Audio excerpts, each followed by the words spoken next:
able to get a description of the vehicle, the individual, because of drone footage. Credit for that.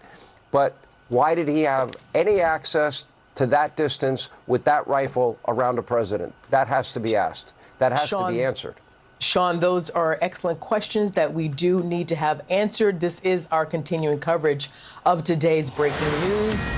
Everyone, hello. I'm Arthel Neville alongside Eric Sean. We're reporting that shots were fired in the vicinity of former President Trump as he was playing golf in West Palm Beach, Florida, happening around 2 p.m. Eastern time. And we are expecting to hear from the Palm Beach Sheriff's Office any moment to provide an update. Sean Hannity has been reporting along with us this entire hour, and Sean was actually invited to play that round of golf with the president this morning, but he declined for, he just wanted to take the day off, as he deserves. But Eric is here. Sean Hannity's still here. Go ahead. I happened to go to breakfast with the president's golfing partner. I'm friends with him, Steve Witkoff, developer. He's just a great guy, in all honesty. I mean, I think he's shocked by what he lived through today. And he's like, why did you come play golf? I'm like, I don't have time to play golf. I got to work. But he did invite me. And his description of everything that happened is pretty chilling. I mean, these are life-changing moments. I remember where I was when I saw when President Reagan was shot. We remember the assassination attempt against Gerald Ford. I remember as a kid when Robert F. Kennedy was shot. When Robert F. Kennedy was shot, I've talked to Robert F. Kennedy Jr. about it, JFK. We've got to do a better job here, and there's certainly a lot of questions now that need to be answered as a result of this. The distance issue is a big problem for me. The drone footage could be the most helpful bit of news that we have. That had already been confirmed by the president to me and by Steve Witkoff to me, that was what enabled the law enforcement to go out in force, find the shooter, the person that they believe at least to be involved in the shooting, and an arrest apparently has been made. Yeah, Sean, we're looking at live pictures right now. Police presence very heavy. The few details that we do have, lots of questions with the few details we have at this point. A black vehicle has been impounded. One man is in custody.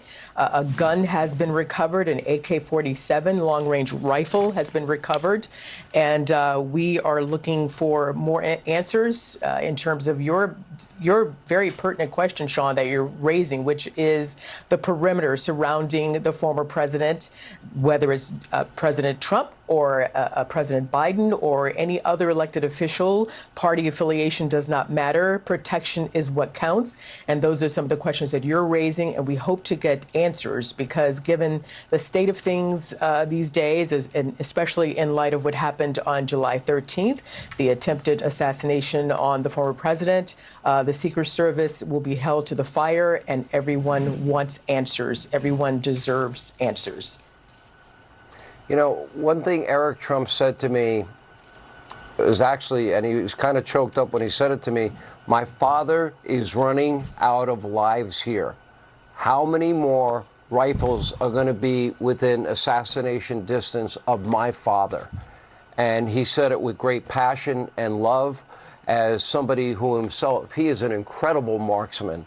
And had been out shooting with some of our nation's very best earlier today. Sent me a video of it just so I could fully understand the capacity of the rifles that we're talking about. These are sport shooters and sharpsmen that he's become very good friends with.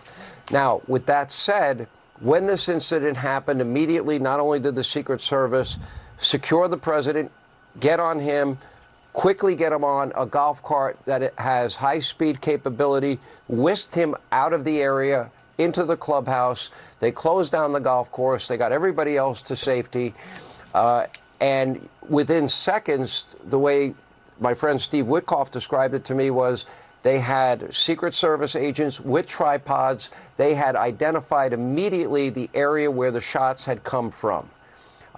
That tells me, at least within the perimeter or right in the immediate vicinity of the president, that tells me that everybody in that location was doing their job.